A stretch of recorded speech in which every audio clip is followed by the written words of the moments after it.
All right, I think we're just about ready to start.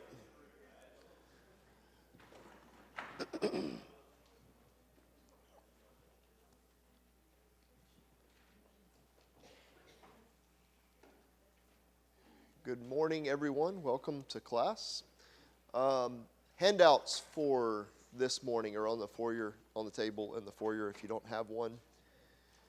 If you look through the handout since Wednesday, two of the questions that we're going to be discussing this morning, kind of foreshadowing to kind of the middle block of class as we work our way through some of these passages and these ideas, things to be thinking about.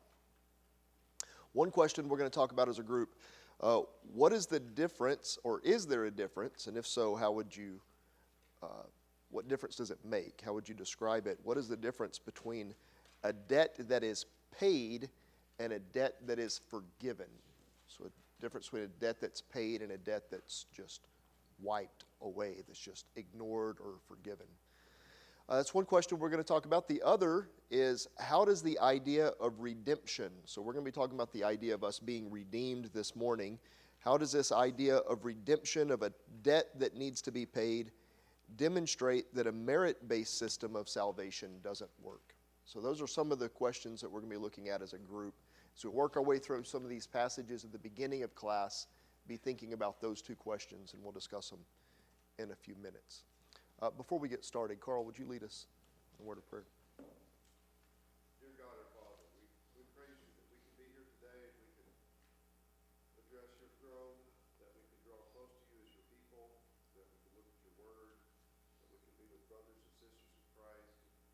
We pray that your blessing be upon Eric as he directs our minds toward those things, those truths which are needful for us, but also that you'll help us to more closely look at your word, that we will want to be people of the book, people of your truth, and that it will sanctify us for the world around us. We pray for those, Father, who are unable to attend today because of things outside of their control, especially those who are experiencing illness. And we miss them, and we want you to comfort them and of course, heal them if at all possible. We pray your blessings upon our work together as a body of believers, that we might be united in spirit, that we might continue to not only grow closer to you, but closer to each other. All this in thy Son's name, amen.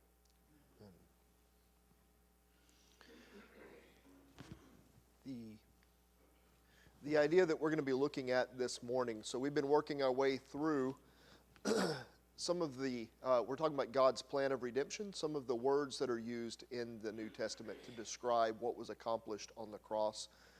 We have looked at the idea of forgiveness, for example, on Wednesday. Forgiveness was a thing that was accomplished, but the idea of forgiveness differs from the idea of redemption, which is another word that we use. We sing the song, redeemed, redeemed, redeemed by the blood of the Lamb, and these things. So whenever we use these words, they highlight a different aspect and give us a different look at what God was trying to accomplish on the cross, and give us, I think, a deeper appreciation for what was accomplished on the cross. And we're going to look this morning for a few minutes at this idea of redemption. When you see the word redeemed in the New Testament, specifically in relation to Christ and his redeeming work on the cross, there's only one word that's translated in the New Testament as redeemed, and it means the price that must be paid for something, but more specifically, it's used in relationship to a life that is purchased.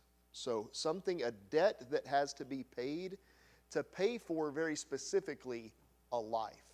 And we're going to look at some of the cultural context of this. The idea today of us paying to redeem a life is pretty foreign to us today, but would have been common to them at the time. And so we're going to look at some of that too towards the end of class. This word that's used as redemption in the Bible always carries with it the notion of a debt being paid or a record being cleared. You see this same word used in the Old Testament. So the Hebrew equivalent of this, we see it in passages like Exodus 21, starting in verse 28. So here towards the end of Exodus, we're kind of laying out the ground rules. This is how you're supposed to act. There's more than just the 10 Commandments. Now, how do we interact with each other? What does that look like?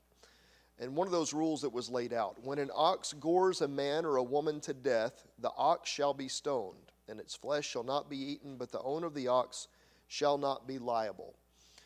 But if the ox has been accustomed to gore, I like that phrase, if he's become accustomed to it, it's like this thing that just always happens.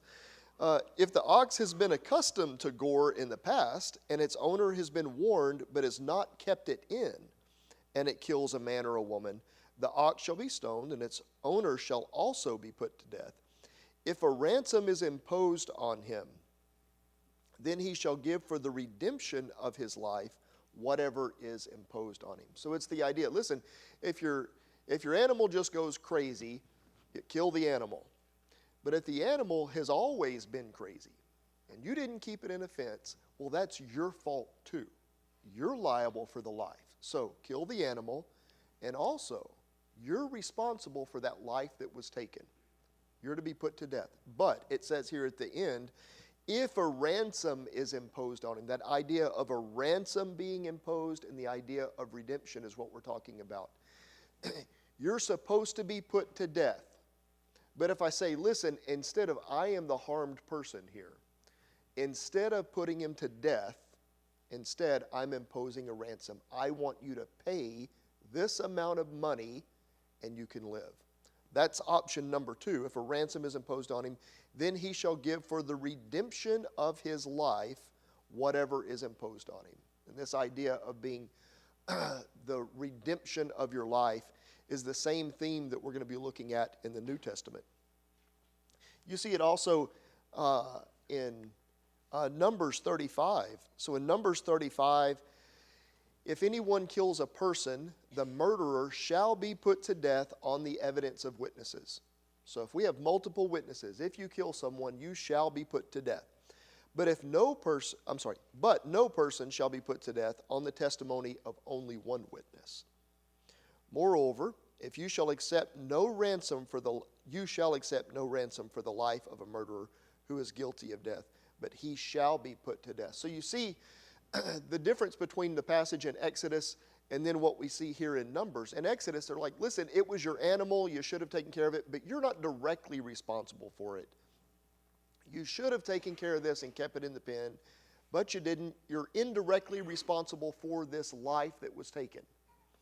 Since you're indirectly responsible for it, we're going to let you pay a ransom. If that's acceptable to the group, you can pay a ransom and you can redeem your life, is what we see in Exodus. But what we see in Numbers is, listen, if you're responsible for it, if you go out and find someone and you murder them, Numbers says there's no ransom for that. You can't ransom your life. You can't redeem your life. The life of a murderer who is guilty of death, he shall be put to death. So you see the difference that we have in the Old Testament of indirectly being responsible for a death and then directly being responsible for the death. One, we can have redemption, but then the other, we can't. That idea there in Numbers, you shall accept no ransom. That ransom is the idea of redemption that we're going to look at in the New Testament.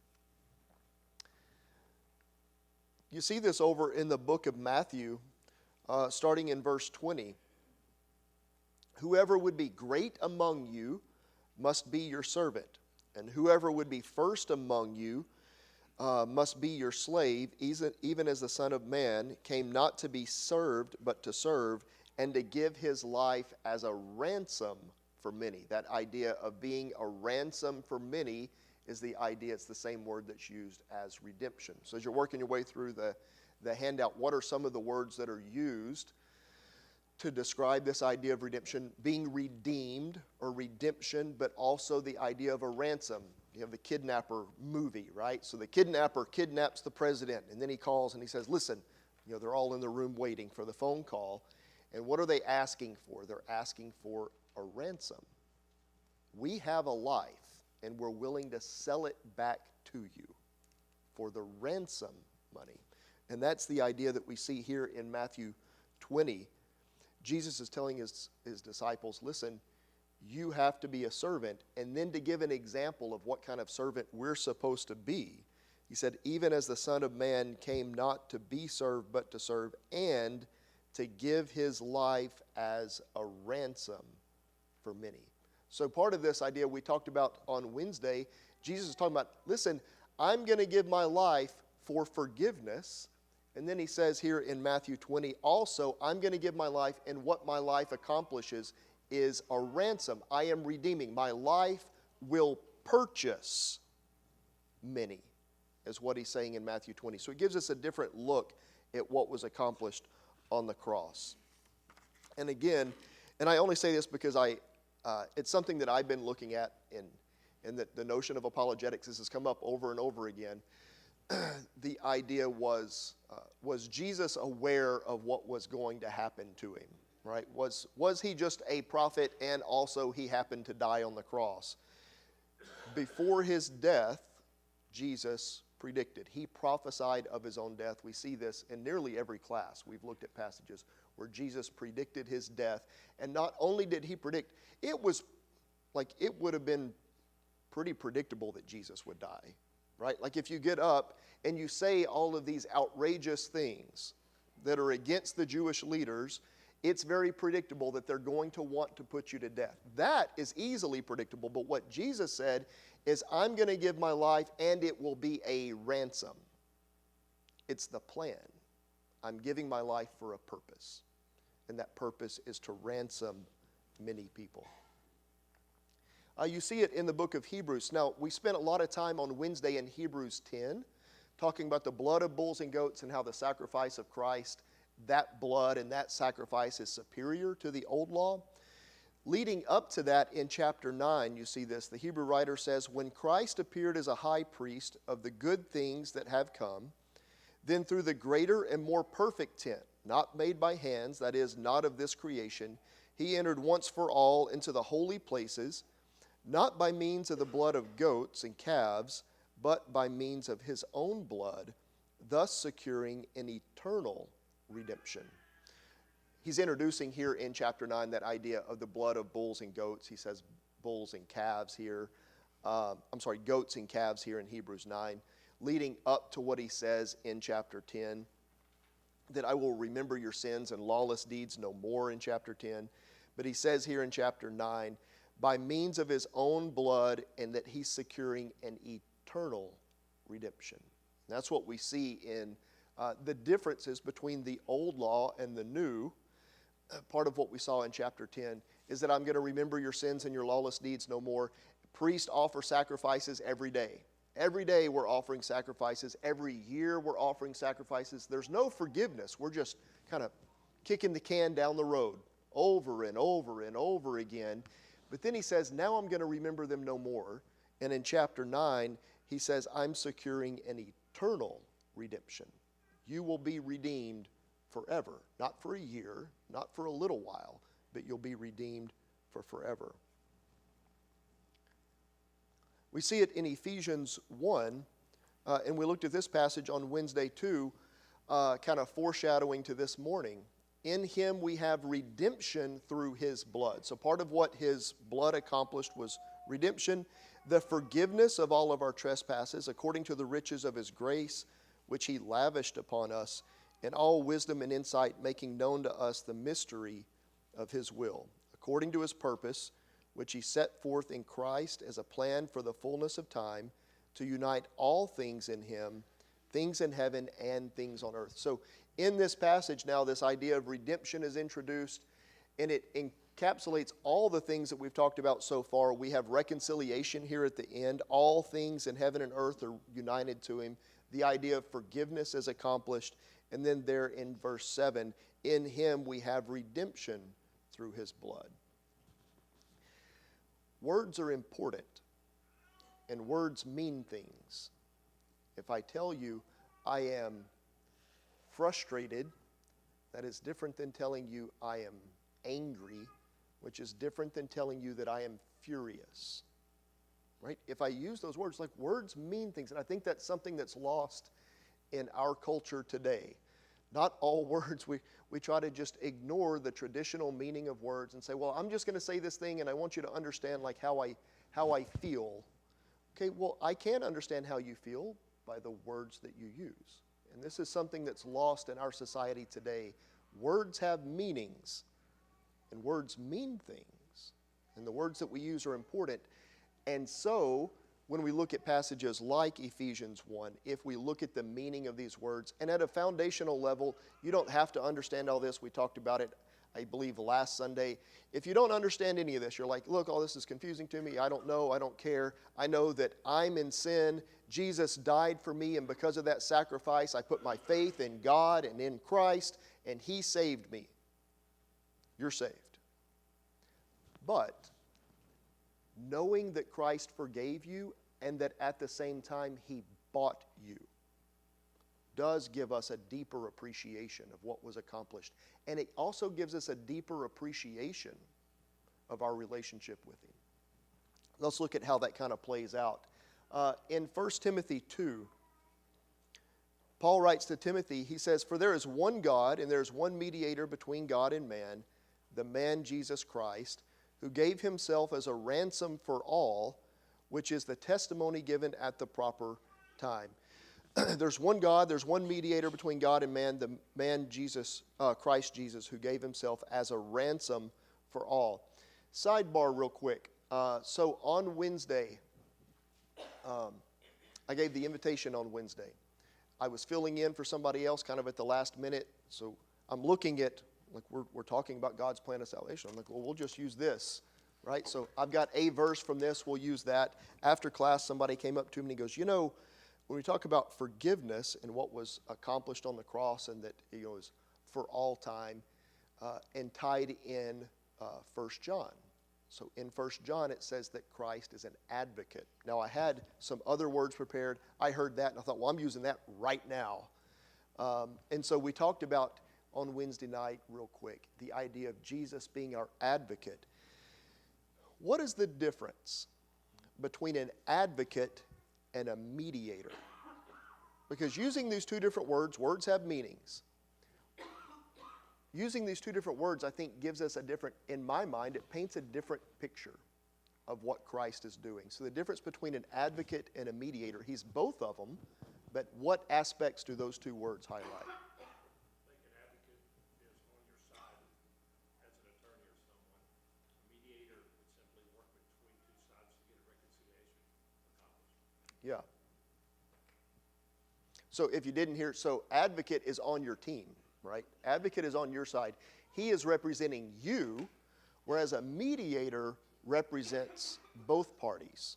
A mediator is just there to try to kind of work something out in the middle, and is fairly, at least hopefully, if you have a mediator, is fairly impartial. I have been to mediation.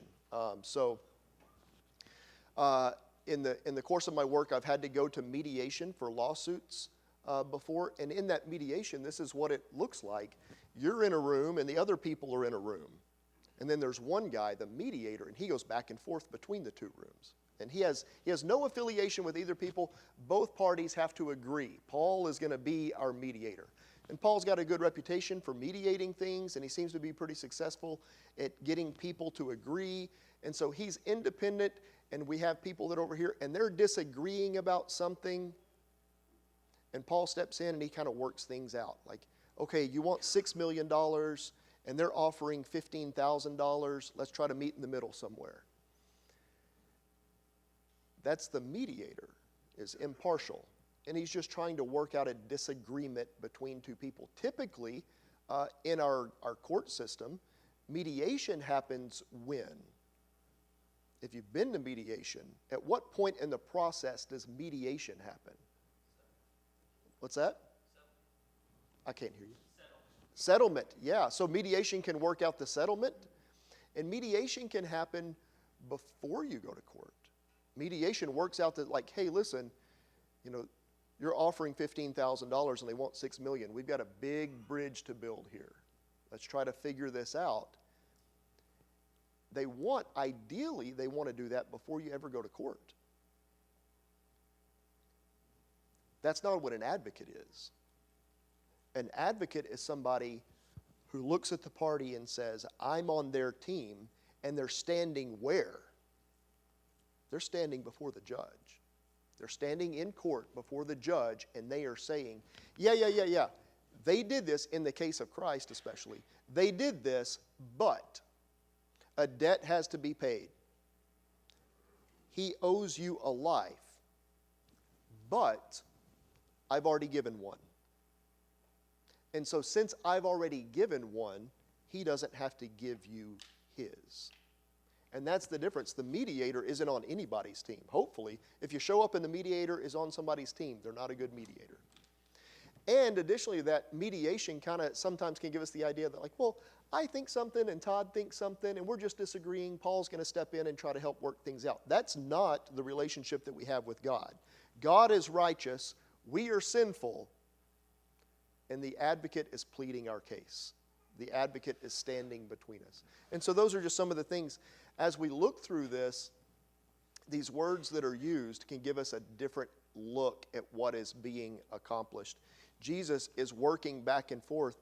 He suffered like we do. He was tempted like we do, so that then he can look at God and not only say, listen, I died for him. He can plead your case and say, I've been there.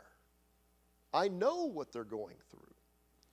And so these words that are used gives us a different view of what was accomplished. An advocate pleads a case before a judge so that you'll be declared innocent. A mediator reconciles a relationship.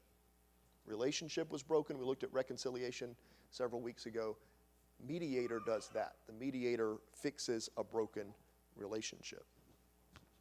Now, let's see here. That's a lot of Bible. We looked at 5 or 6 or 7 verses. I'm not apologizing for going through a lot of Bible, but it doesn't leave a lot of room for interaction so far. So my point is this. The idea of redemption, of a debt being paid, permeates the New Testament. The epistles are littered with the notion of Christ purchasing us, of paying a debt for us. And so when we see this word used over and over and over again, we need to stand up and pay attention, because there's more going on the cross than just you're forgiven. There's something else happening there. And we need to understand it so we can have a deeper appreciation for it. So, first question for the group now. This idea of redemption, of a debt needing to be paid, how does that demonstrate? What are some ways that that idea of redemption demonstrates that a merit-based system of salvation doesn't work? When I say merit-based system of salvation, what I mean is I'm accumulating points. So like ticky marks on the whiteboard, and I'm going to do some good deeds. I helped change a tire. I was friendly to someone. I brought soup to someone when they were sick, and I'm accumulating all these ticky marks. But then I had angry words with my spouse, so 1 gets erased. And then I was harsh with my spouse again, and so 2 get erased. But then I go do some good things. And at the end of the day, you die and you have enough ticky marks accumulated. The scales are balanced out to where you're slightly more good. You're 51% good, and because of that, you get into heaven. That's when I say merit-based system of salvation. That's what I mean. How does the idea of redemption, of a debt needing to be paid, demonstrate that merit-based salvation doesn't work, that it's not feasible?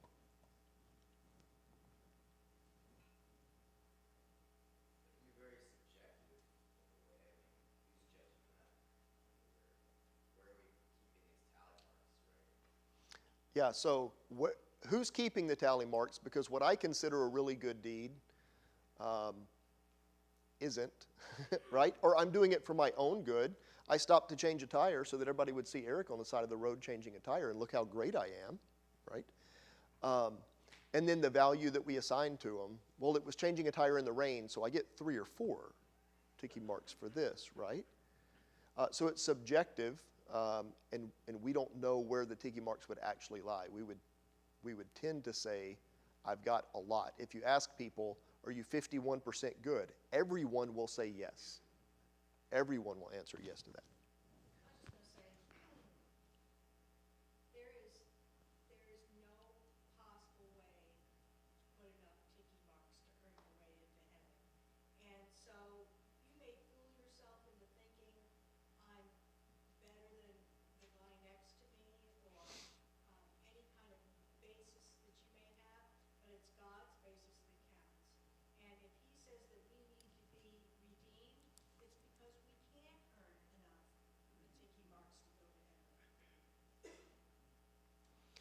So I think part of that is talking about the idea.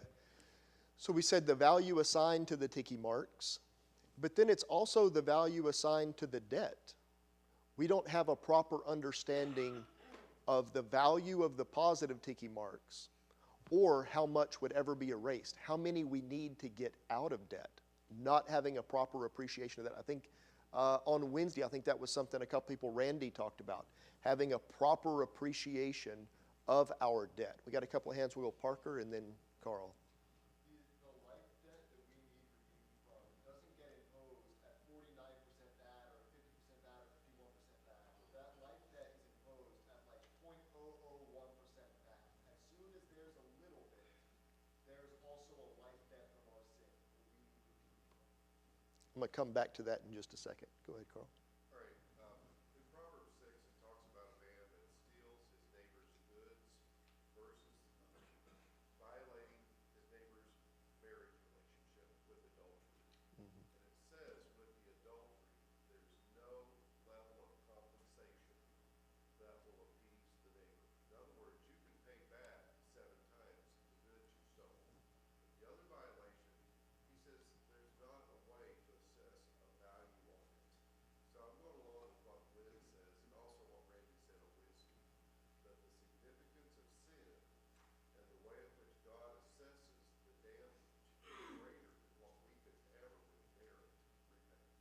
Yeah, the value of the debt. We'll go Jimmy and then Pat. The whole concept of redemption, redeeming, really goes back to the old covenant, the situation where Boaz redeemed Ruth, so that he could have her for a wife, by going through a process. God established, in each of these instances, God established the value of the redemption. He's told us very clearly, going back over to Hebrews, that the blood of bulls and goats is not adequate. That's a pretty significant price to be paid. It was adequate for them not to be held responsible and accountable until the time of Christ. So this whole idea of redemption really is one-sided. God has established even for man to man, just as Carl pointed out. He has established it, and he's clearly established here that only the blood of his perfect Son is adequate to redeem us. Go ahead, Pat. Not only do we underestimate the size of the debt, but it's all debt. In other words, if you think you're doing something good that goes above and beyond, that's expected of you. Yeah. All right, so pause. I'm fixing to bring a verse up. Yeah, we're going to talk about that in a second. Okay, so leading into what Pat said, if you, sometimes we underestimate the amount of debt and we overestimate the value of what we're trying to accomplish. But it's more than just that, because then you say, okay, well, whenever I'm keeping my mental tally marks, I'll just be sure and start with a big negative, and I'll attribute, fewer tally marks than what I think, and I'll do a whole bunch of them, and it can still work out. Kind of encapsulating what I think everybody's saying and what I told Parker would come back to. It's not a matter of 49% versus 51%. When we have sinned, we are in a debt. Sin, period, full stop.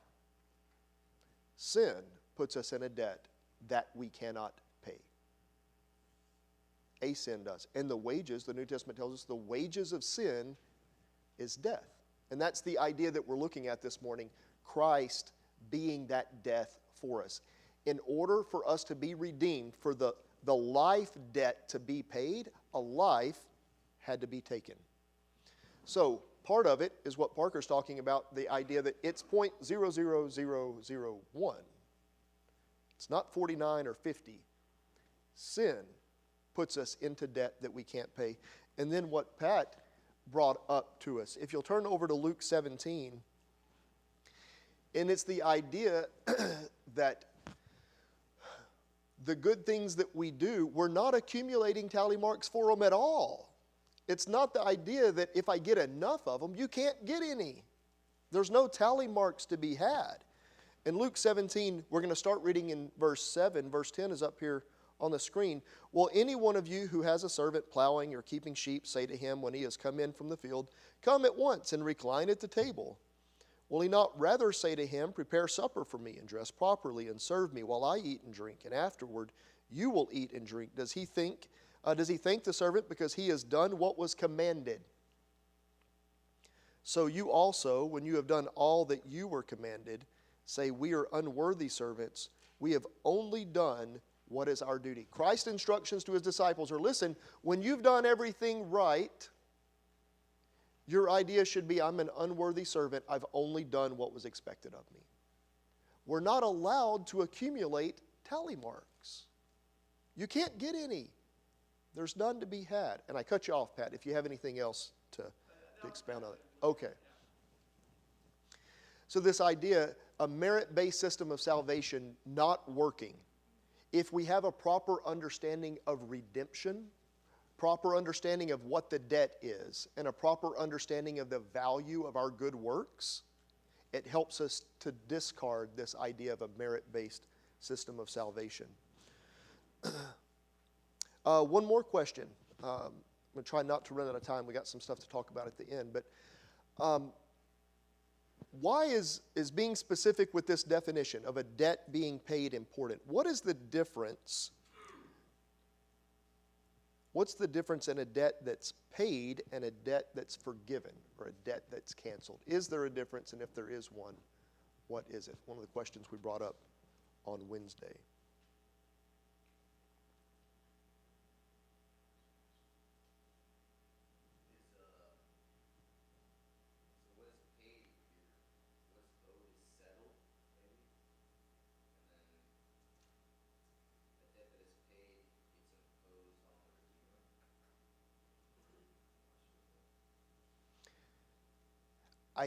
In my mind, I believe that there's a difference because if, I'll use Paul here, you're sitting up front, Paul gets used today.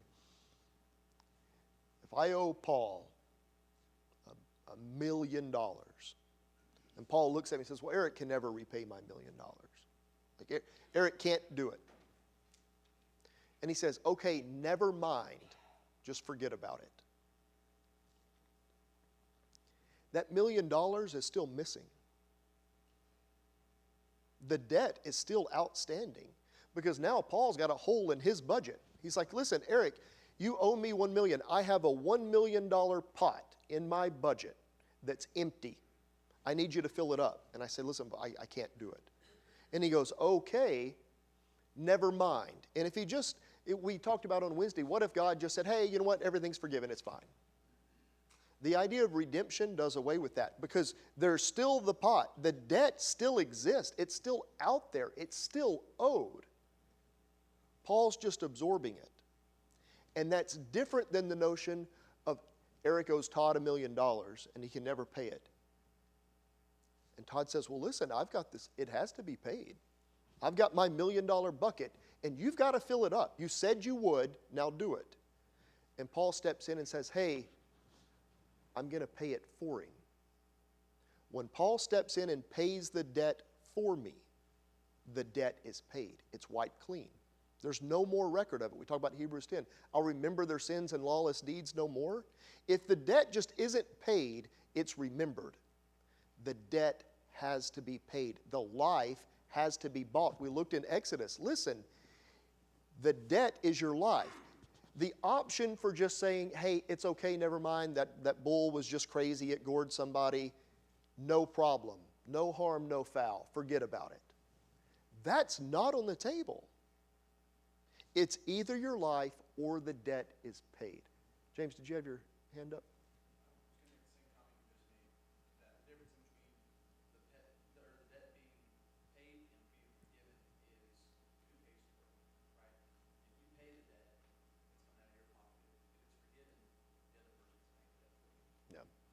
So what we need is that bucket to be filled up.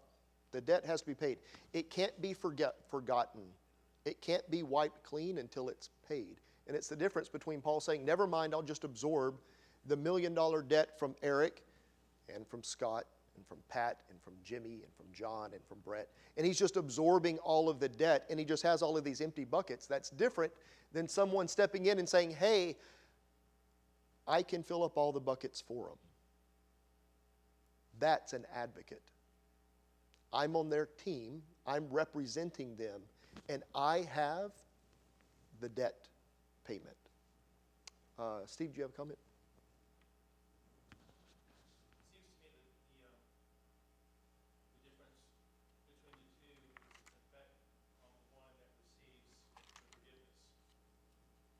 If I can drop a couple of quarters into a bucket and pay my debt, then I feel pretty good about myself. But if somebody drops that on my behalf, then I'm beholden to the person that does it. And I think in the largest sense, that something about me changes, and I think feels like that's probably the goal. Is that the reason that I had to put coins in a bucket somewhere was because I did something. I did something that was just wrong. And if I can just fill it up with a couple of coins, no big deal. I might do it again. But if somebody pays that on my behalf, it's more impressed upon me not to do that again, so somebody doesn't have to pick that up again. So we're going to talk about that idea of being beholden to them. Let's talk about that next. Yes, ma'am. Well, I just wanted to say that I think that this is not an either-or situation with God. We are redeemed. Certainly our debt is paid. We know that. It's in the scriptures. But it's also in the scriptures that we've been forgiven. Mm-hmm. And so the debt, when it was paid, we still have the guilt of having accumulated that debt. So when we're forgiven, then that's wiped away. Yeah, and then in reconciliation, the relationship is repaired. We're going to look at propitiation. If you got the handout for Wednesday is out there, like sin angers God. We've got to deal with that anger, and propitiation does that. The forgiveness of sins without redemption or a debt being paid leaves God's justice out of the picture. A creditor who says, don't forget, just don't worry about it, forget it. That is a merciful creditor. It's not a just creditor. Without the debt being paid, justice isn't there. We're going to look at three passages real quick. We're going to run out of time. 1 Corinthians 6. Or do you not know that your body is a temple of the Holy Spirit within you, whom you have from God? You are not your own, for you were bought with a price, so glorify God in your body. You were bought with a price. That's the idea of redemption.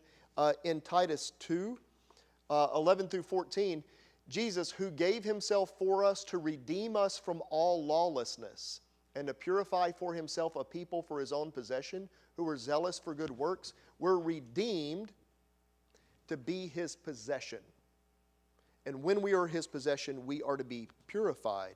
Romans 6, we're not going to read all of Romans 6, but Romans 6, 1 through 12,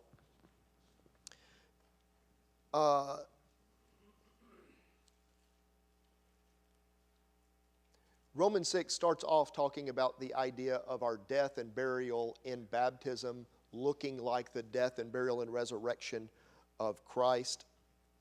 He says that we might walk in newness of life. I'm going to run out of time, so I'm just picking out a couple of passages here from Romans 6. But we're to walk in newness of life. And let not sin therefore reign in your mortal body to make you obey its passions. Do not present your members to sin as instruments for unrighteousness, but present yourselves to God as those who have been brought from death to life. That idea of being brought from death to life is the idea of being redeemed. Remember Exodus 21. You're sentenced to death, but we're going to let you live. Why? Because you were redeemed. And that's what we're looking at. It works like this, 1 Corinthians 6, you were bought with a price, you were not your own. Titus 2, you're redeemed, you're brought, so that you can be purified and zealous for good works. You're not your own, you belong to someone else. Why? So that he can purify you and make you zealous for good works. Romans 6, that new life, lived for someone else begins at baptism. It's the figurative death of the old body. God's grace has redeemed us. He saw us enslaved to an evil master, and He bought our salvation by sacrificing His only Son. Now that we belong to Him, we're new creatures who live our lives for the one that bought us, for the one that we're beholden to, as Steve said. It's not grace versus works. You belong to Christ. You're a new creature. Part of what changes should be the way we think about the good works that we do for God. If in your mind you're thinking, I'm going to do some good things so that I can get something for myself, that way of thinking has not been transformed yet. The argument over grace versus works and how that plays out is the result of an untransformed mind that doesn't realize they've been bought. And they've been bought for a reason. So they can be purified and zealous for good works. Real quickly, I have just one more thing. Propitiation handouts for Wednesday are on the table out there. If you want to grab one, there's a couple of questions that we'll look at on Wednesday. But we're talking about one more thing. In the ESV, I use the ESV. All these quotes are from the ESV. In the ESV, the word slave is rarely used. The word doulos, translated slave, is very often translated as servant or bondservant. Matter of fact, in the beginning of the ESV and like the introduction, like, hey, we've got a new translation out, they talk about this. And they talk about why they translated it. And part of the reason that they translated it, they say these terms cover a range of relationships that require a range of renderings. Further, the word slave currently carries associations with the often brutal and dehumanizing institution of slavery in 19th century America, and so they don't use it. That is a thing I don't like about the ESV. Because they say, hey, culturally, the word slave, you hear that, and you're like, oh, like, well, we don't want to think about slavery and God like endorsing slavery. Listen, there are places where servant and bondservant are perfectly acceptable and are the correct interpretation for the word doulos. But servant and bondservant are not to be used to describe our relationship to God. They don't adequately describe our relationship to God, not when we're purchased with the blood of His only Son. If someone buys you with the blood of their only child, you're not their bondservant who kind of works a little while, but I have a little bit of freedom, and maybe I accumulate enough money to buy my own freedom. That's not what happens when people buy you with the blood of their children.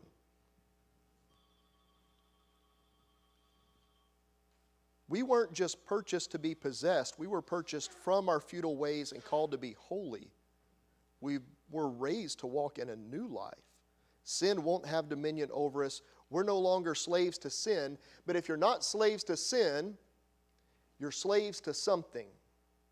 The good news is we've been bought by a just and loving master who wants to redeem us, who wants to reconcile us, who wants to save us, and He paid the price for us. But when we look at passages in the New Testament, it is something to watch out for. If you see, be a servant of God, yes, be a servant of God, it's most likely best translated slave. Because our proper understanding of our relationship to God is that He owns us. He sacrificed His Son to buy us. And that's a better understanding of what was accomplished on the cross. All right, the bell's going to ring in just a minute. If parents want us to go start grabbing kids. We're going to look at propitiation. Thanks for all of y'all's comments. And there's handouts for Wednesday.